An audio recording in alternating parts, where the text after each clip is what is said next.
Tonight's headlines: British bombshell. Its troops may not join the war against Iraq. Secret surrender talks underway with Iraqi commanders. Iraq reportedly planning suicide missions against U.S. forces. Also tonight, one of the dangers facing U.S. forces in the Gulf is this aircraft. New questions about police crime labs after independent DNA testing clears a man convicted of rape. And the once promising electric car appears headed for a dead end.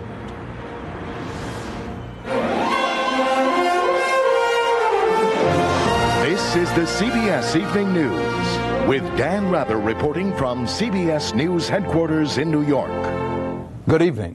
Ever since President Bush vowed to force a showdown with Saddam Hussein, the United States has had one and only one ally, both willing and able to offer substantial military support, and that is Britain. Tonight, CBS News has learned British support, that willingness to join the fight, may be wavering.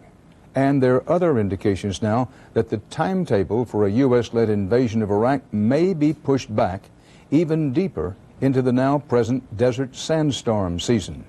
White House correspondent Bill Plant has the latest on some of these developments. Bill? Dan, sources tell CBS News that Britain, the U.S.'s closest ally, may find it politically impossible to commit its military to a U.S.-led attack on Iraq. Defense Secretary Rumsfeld hinted as much today.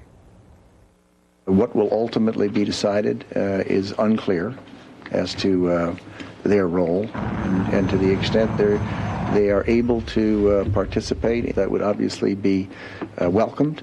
To the extent they're not, there are workarounds. War in Iraq is now supported by fewer than 20% of Britons, and British Prime Minister Blair has told Washington he needs UN authorization. So Britain is now talking about a new amendment to the draft resolution in the Security Council, which would extend the deadline by as much as another 10 days and would include strictly defined disarmament benchmarks, something the U.S. has opposed in the past. The president's spokesman didn't object to the tests, but he made it clear that time is limited. What the president has said is that there is room for a little more diplomacy, but not a lot of time to do it. The vote will take place this week. Late today, Secretary Rumsfeld issued a statement saying that he was confident Britain's promised 45,000 troops would provide a significant military contribution. But if the British do step back, that could severely complicate U.S. war plans. Dan? Bill Plant reporting live from the White House. While the diplomats debate a war with Iraq, the U.S. Defense Department presses ahead with final preparations for waging one. It's no secret the Iraqis would face overwhelming U.S. firepower, and today a whole new weapon was added to the mix, the biggest conventional bomb ever dropped from an airplane. National Security Correspondent David Martin has more about this and other developments. Nicknamed the mother of all bombs, the Pentagon's newest and biggest weapon had to be tested before it can be used in combat. And at 21,000 pounds, it promised to cause such a massive detonation that residents around the Florida bombing range had to be warned in advance. It was also intended as a warning in advance to the Iraqi military of what they might face if it comes to war. The goal is to have the capabilities of the coalition so clear and so obvious that there's an enormous disincentive for the Iraqi military to fight. According to U.S. officials, there are already secret surrender negotiations underway with the commanders of some Iraqi military units. And Defense Secretary Rumsfeld says that before the shooting starts, all Iraqi military units will be given one last chance to give up. They will receive instructions so that they can behave in a way that will be seen and understood as being non-threatening, and they will be not considered combatants. What effect today's test of the bomb officially called the Massive Ordnance Air Blast will have on the Iraqi will to fight remains to be seen. But the sight of a bomb nearly half again as big as the infamous Daisy Cutter, a bomb so powerful a parachute had to be used to slow its descent in order to give the plane time to escape the blast, can only demoralize the Iraqi troops. But it might also convince them to take shelter in the cities, since the U.S. could never use a weapon that powerful anywhere near civilians. David Martin, CBS News, the Pentagon. If Saddam Hussein is worried that his regular army will cut and run or surrender without a fight, he is keeping it well hidden. CBS's Lara Logan reports that part of the story from Baghdad. Looking remarkably relaxed, almost paternal, President Saddam Hussein today in what's become his daily appearance on Iraqi TV. From the podium, he lectured his top military commanders to prepare their men for war. They won't be fighting alone, according to a report from the Arab television station Al Jazeera. These men, it said, are Arab volunteers training at a camp northeast of Baghdad. They've come from across the Middle East to defend the capital and carry out suicide bombings against U.S. forces. This Iraqi woman's husband was killed in the first Gulf War. She's one of many stocking up on food, preparing for the worst. Life in Baghdad seems normal, but there are small signs everywhere that people expect conflict. Many shopkeepers here have removed their most valuable goods and stored them away at home. It's not so much the bombing they're afraid of as the aftermath. All these forces around us. What's going to happen to us? We are worried. Still, UN inspectors continue their work. The destruction of banned missiles proceeds daily. But a report promised by Iraq that it claims will prove they destroyed their stocks of VX gas and anthrax has yet to emerge. The UN says important questions still remain. Lara Logan, CBS News, Baghdad. As for fierce sandstorms picking up in frequency and force where U.S. troops are now and will have to go in case of war, several independent military sources told CBS News today waiting in the desert very long will adversely affect U.S. equipment and the morale of troops. Away from the desert in the Persian Gulf tonight, sailors and Marines aboard the Navy amphibious assault ship USS Bataan are awaiting the President's orders to attack. If those orders come, CBS's Lee Cowan reports, some of the first U.S. Marines to see action will be flying Harrier jet fighters. For U.S. Marines, the technological marvel that can fly like a jet or hover like a chopper has become both captivating and catastrophic. Some 24 Harrier jump jets are now operating off the USS Bataan, more than have ever been deployed to a single ship before. For the last week, they've been patrolling Iraq's southern no-fly zone, but their unique ability to fly slow, even hovering over U.S. Marines on the ground, may mean it's asked to do much more. Take out targets, take out roads, prevent lines of communication from being established by the enemy. But pilot Scott Ward knows the drawbacks of a plane that's earned its nickname, the Widowmaker. That transition from vertical to flying, it can be an extremely challenging little transition there. Pilots call the Harrier difficult but honest. Its accident rate proves that. During the last Gulf War, the Harrier's loss rate was more than double what it was for other U.S. aircraft, a target for heat-seeking missiles. And although that was 12 years ago, it remains the most dangerous airplane in the U.S. military. Since 1971, 45 Marines have died in 143 accidents, and all or part of the Harrier fleet has been grounded 29 times. Still, ask any Marine on board, and they'll say the Harrier is vital to the mission at hand. I don't think there's nothing that can touch this plane under 10,000 feet in the air. The Marines admit the Harrier's accident rate is unacceptable, but say the benefits outweigh the risks, especially on the eve of war. Lee Cowan, CBS News, aboard the USS Bataan. 11 U.S. Army soldiers were killed today in the crash of an Army Black Hawk helicopter. It went down while on a training flight in a wooded area at Fort Drum in upstate New York. 2 of those on board survived. An Army spokesman says there was no indication of problems before the crash. The already struggling U.S. airline industry says it may be among the casualties of a new war with Iraq. A spokesman today predicted war would mean canceled flights, huge losses, tens of thousands of job cuts, and if there's another terror attack on top of it all, major airlines could collapse. CBS's Bob Orr reports the airlines are crying out for still more taxpayer assistance. It's an industry flying near the edge of collapse. Since 9/11, U.S. airlines have lost $18 billion and 100,000 employees. Passengers and flights are down nearly 10%. 2 major carriers are already in bankruptcy, and at least 3 others, including the nation's largest, American Airlines, could soon follow. The situation really is dire, and I think in the next 6 months, if we don't see concessions between labor and management, at that time it would not surprise me if we saw 2 or 3 or even all of the top 10 carriers, with the exception of Southwest, filing for Chapter 11. A war with Iraq could speed the aviation meltdown. After the Gulf War in 1991, 7 airlines filed for bankruptcy. 4 of them, including Pan Am and Eastern, went under at a time the industry overall was making money. This time, airlines are already in trouble. The industry says losses this year will approach $7 billion. A war on top of that would add $4 billion more in red ink. Adding economic consequences of this magnitude to an industry that's already as weak as the airlines demonstrates how the end result could include additional bankruptcies, liquidation of carriers, or even nationalization.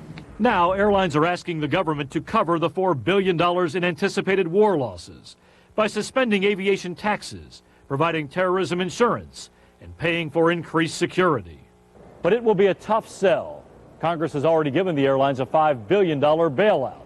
Many now feel it's up to the industry to streamline operations, cut costs, and find a more efficient, profitable way to fly. Bob Orr, CBS News, Washington. Still ahead on the CBS Evening News, a second look at DNA evidence could lead to freedom for a convicted rapist.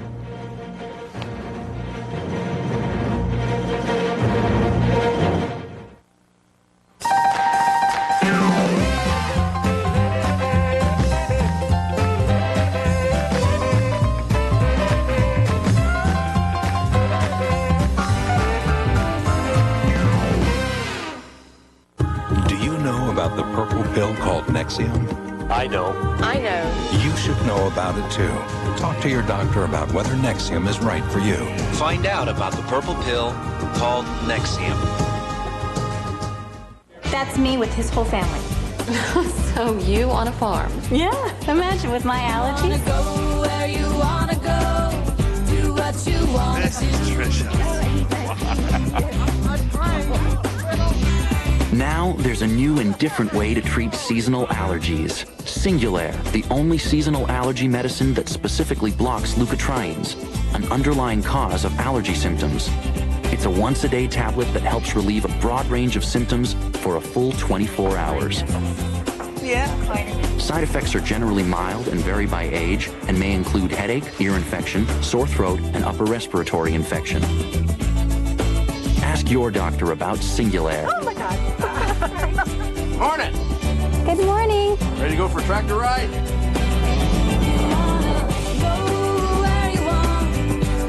You know, I think I did just fine. Singulair, a different way to treat seasonal allergies.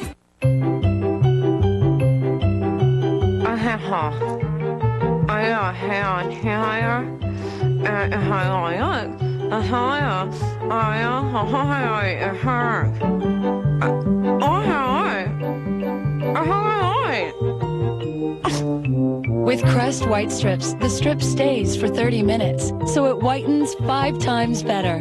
Now we're talking. Crest White Strips. The secret to a whiter smile is in the strip. You try to do right by him. You make time. You build up his confidence. You inspire him to be healthy. You encourage him to think for himself. Hey, what's going on? And what does it get you? Hey, anybody want a cigarette? 2 little words you won't be there to hear. No thanks. So you guys want Talk to your kids about not smoking. They'll listen. DNA testing has proved invaluable in solving crimes, but there is a huge backlog of cases nationwide. The Bush administration today proposed a $1 billion program to improve analysis. Critics say it's mostly for future cases. CBS's Bob McNamara reports the announcement in Washington comes as a retest of DNA evidence may mean freedom for a Texas man convicted of rape. In his 4th year of a 25-year prison sentence, an independent DNA testing lab has cleared Josiah Sutton of a rape conviction. It's something I've been trying to get.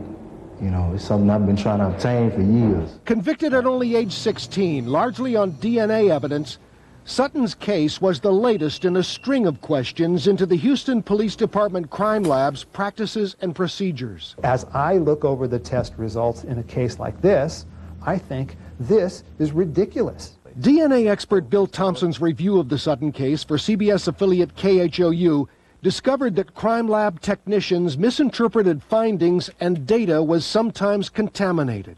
This has to be the most misleading presentation of scientific evidence that I've ever seen. The police crime lab has been shut down. The lab chief has retired.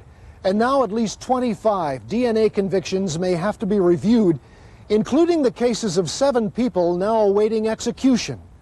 But this has happened before. Hallelujah! Praise God! Thomas Webb was freed after 13 years in prison in Oklahoma after DNA cleared him of a rape conviction. Jeffrey Todd Pierce was released 15 years after questions about the DNA lab work of Joyce Gilchrist, Oklahoma City's former forensic chemist. I'm speechless, you know. If Josiah Sutton is speechless at being cleared, some jurors who sent him to prison are shaken. It's almost as if I did a crime myself, you know, because I helped put maybe an innocent person in prison. The prosecutor who put him behind bars says the case is not over. Josiah Sutton may deserve another trial, at which time I will convict him again. Sutton will be back in court tomorrow and could be released on bond until a decision is made on a new trial. Bob McNamara, CBS News, Dallas. President Bush signed legislation today that will create a nationwide do not call list for people who don't want to be bothered by telemarketeers. If you put your name on the list, salespeople are not supposed to be allowed to call you under penalty of fine. Coming up next here on the CBS Evening News, Eye on America investigates. An explosive simulator has been injuring U.S. Army trainees for decades. Why? It's still going on. The CBS Evening News and tonight's Eye on America segment are sponsored by new non-drowsy Alivert, quick dissolving allergy medicine right when you need it. Announcing non-drowsy allergy medicine you can take right when you need it. It's Alivert. New Alivert starts dissolving the instant it touches your tongue, without water. So Alivert is non-drowsy relief you can take inside, outside, in your car, wherever you are. Get prescription-strength, non-drowsy, 24-hour relief. Even Claritin can't beat. New quick-dissolving Alivert. Allergy medicine you can take right when you need it, wherever you are. When Manny and Aaron decided to start their own business, someone was there to guide them through a commercial lease. While Manny hammered out their business plan, someone else was negotiating TI allowances. As Aaron tested their new prototype, someone else was finalizing a triple net lease. And while Manny and Aaron prepared to get down to business, someone else closed the deal. Work with someone who worked with you. We're realtors. Real estate is our life. After that really fun party last night, you're faced with the morning after. No problem if you've got Clorox Ready Mop. It's the simple mopping system. Clorox Mop, Clorox Advanced Cleaning Solution, and disposable pad from Clorox. When you've got all three, you get the kind of clean you expect from Clorox. No wonder it's America's favorite mopping system. Clorox Ready Mop. Real mopping made simple. What do I want in a Glade plug-in? Well, it'd be fresh. What about a nightlight and an extra outlet? Perfect. Glade plug-ins extra outlet nightlight. Plug it in. Now that's a bright idea. Chilly nights at the firehouse mean heartburn and gas. These don't have the medicine to relieve both, but Gas X with Maalox does, combining the heartburn relief of Maalox with the power of Gas X to beat the burn and the bloat fast. There are some who live for caring with all they have to give. There are some who will always be there. They dare to care. They dare to cry. They dare to feel. They dare to try. There are some who have the courage to care. There are some Be a nurse. who dare to care. A message of caring from Johnson & Johnson. All Joe wanted was to find a new doctor. After 6 tries, here's what one office told him. Bring it to the attention of your congressman because it's something that the government has to fix. Too old to get a doctor. It's happening to many seniors. So what's going on? Eye on America investigates tomorrow on the CBS Evening News with Dan Rather. Scores of American reporters have now joined U.S. military units in Kuwait as part of the Pentagon's effort to make any war with Iraq what the Pentagon calls a media-friendly campaign. Another part of that effort is on display at the U.S. Military Command Center in Qatar. A Hollywood set designer was brought in to create a $200,000 backdrop for official war briefings. Now to part 2 of our Eye on America investigation of a military training device that has caused numerous serious injuries to U.S. Army troops. As CBS's Vince Gonzalez learned, the Army won't admit the explosives are too risky, so it just keeps using them. The U.S. Army knows some of its combat simulators are especially dangerous. The Hoffman device causes more injuries than any other explosive simulator. The training systems attach to tanks and ground targets to simulate the flash and bang of real ammunition. They use an explosive known as the Hoffman round. The military usually blames Hoffman accidents on soldiers. So does Diehl, the German company that designed the round and one of the problem devices. Diehl was showing off its products at this recent Army trade show. It is a human factor of mistreating or whatever, but I cannot tell you whether they were not trained or if they were just acting without the right precautions. Well, what they say is it's human error. Bull. A decade ago, a simulator accident took 2/3 of Rich Potter's hearing. I've kind of learned how to read lips, I guess. You weren't doing anything that might have caused? I wasn't doing anything. I just unplugged it, set it down, went to work on the target, and it went off. The simulators are meant to be fired by a specific electronic signal. But the Hoffman rounds can accidentally be set off by vehicle hydraulics, static electricity, communications gear, even cell phones. Oh, they're awful. They need to go away before somebody gets killed with them. According to hundreds of pages of confidential memos, emails, accident reports, and databases obtained by CBS News, the U.S. Army has known about the safety problems for 20 years. 1983, serious injury caused by a defective firing device. 1996, the device is plagued by tragic events. 2001, the ammunition is always unsafe. 2002, the Hoffmans should not be used. Many are just an accident waiting to happen. Accidents happen. That's why they're called accidents. But this is preventable. They can do something different. This is mounted to a tank. The Army does plan to gradually replace the simulators with a new system, but it's made by the same German company that designed the old one, even though there are American-made products like this one, which government investigators say are safer and cheaper than the Hoffman. Rich Potter can't understand how the Army can still use the old simulators to train soldiers. They can get shot tomorrow in Afghanistan, or if they go to Iraq, they can get shot there. They should be safe at home. Army officials who declined repeated requests for on-camera interviews say soldiers have to use the Hoffmans because replacements aren't ready and they're still safer than live ammunition. In Los Angeles, I'm Vince Gonzalez for Eye on America. Coming up next on the CBS Evening News, the electric car. It appears this car of the future may not have one. Inside every can of Minwax is the secret to enhancing wood's natural beauty. Minwax's rich wood stains and long-lasting protective finishes make it easy to turn any house into a beautiful home. Minwax makes and keeps wood beautiful. Are you taking Allegra for your seasonal allergies yet? Whoa! I guess not. Allegra for multi-symptom relief. See your doctor for people 12 and over. Side effects are low and may include headache, cold, or back pain. Allegra, it's time to switch. If you have diabetes, you've probably handled thousands of test strips. But no more, thanks to the AccuCheck Compact Meter. Just drop in a drum containing 17 test strips. Press the button and you're ready. 17 consecutive tests and no handling strips. What could be clearer? The AccuCheck Compact Meter. Look for the one with the drum. Lesson 1. Did you know a dog's muscles are rebuilt about every 45 days? In fact, his entire body is constantly rebuilding. But without enough protein in his food, the whole process slows down. That's why Purina One adult formulas are scientifically formulated with an unsurpassed level of high-quality protein to help you enhance your dog's life by keeping him strong and fit. Purina One brand. One can make a difference.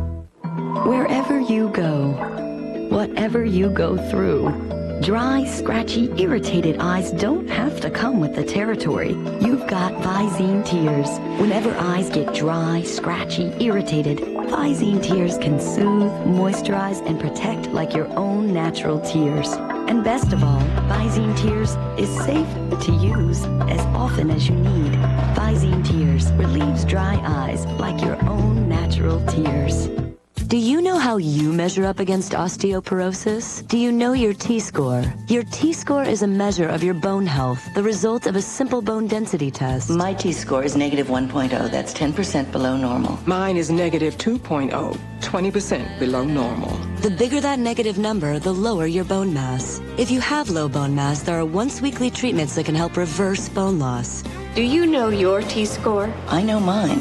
Ask your doctor about your T-score. Coming up tonight on News Channel 5 at 6, Police Chief Emmett Turner is stepping down, so who will take his place? We'll have a look at the process tonight at 6. At a time when gasoline prices are soaring, a car built to use an alternative to fossil fuel, electricity, is going the way of the dinosaur. CBS's John Blackstone reports. It is sleek and streamlined, fast, and electric. I can out-accelerate most cars on the road without using a drop of gas. But General Motors EV1, the car of the future, is about to become a thing of the past. Get a good look at it, because when it goes away, it's gone. General Motors is pulling the plug on its electric car. GM never sold it, only leased the car, and is now demanding every EV1 be returned. Greg Hansen led a campaign to save the little car from the crusher. We had $22,000 or so turned in from over 80 individuals who said, please let me hold on to my car, and they said no. The EV1 from General Motors. When GM's chairman unveiled the EV1 7 years ago, it seemed there was finally an alternative to gasoline. GM's goal was to make a business out of the electric car. In a commercial, GM suggested electric cars would soon be as common as toasters. The electric car. But General Motors built only about 1,000 EV1s, available only in California and Arizona. GM's Ken Stewart says few people wanted a car that had to be plugged in every 100 miles or so. Well, after over 10 years of investing over $1 billion, we think it's frankly time to move on. When the EV1 was introduced, California was setting tough new standards, cutting air pollution from cars. But since then, GM and other automakers have gone to court delaying those standards. Now, with the immediate pressure gone, the EV1 is going. Heartbreaking. Linda and Patrick Preminger hate to lose their EV1. It's not a luxury car, but it's the best car I've ever driven. And you don't have to smell gasoline fumes. GM is now touting a new car of the future that runs on hydrogen, but it won't be for sale for years. So as the EV1 disappears, so does the brief hope for freedom from the gas pump. John Blackstone, CBS News, Alameda, California. And that's part of our world tonight. For the CBS Evening News, Dan Rather reporting. See you tomorrow. Good night. For news 24 hours a day, go to cbsnews.com. AOL keyword CBS News.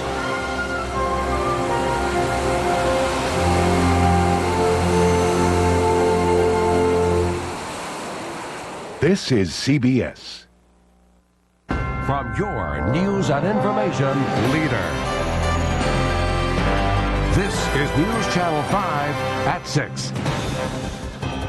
Good evening, everyone. Metro's top cop is turning in his badge. Metro Police Chief Emmett Turner announced today that he's retiring from the police department he served for the past 34 years. News Channel 5's Sabril Bennett is live at the Metro Police headquarters. And Sabril, I understand Chief Turner is going to work for the state. Yes, Vicki, that is correct. He will be the new Assistant Commissioner for Fire Prevention. That's in the Tennessee Department of Commerce and Insurance. Now, Chief Turner has been in the Davidson County area since the 1960s. He moved here from Brownsville, Tennessee, a small farming community in West Tennessee. He came here to earn his sociology degree from Tennessee State University. Now, Chief Turner has been with the Metro Police Department since 1969. He became the city's first African-American police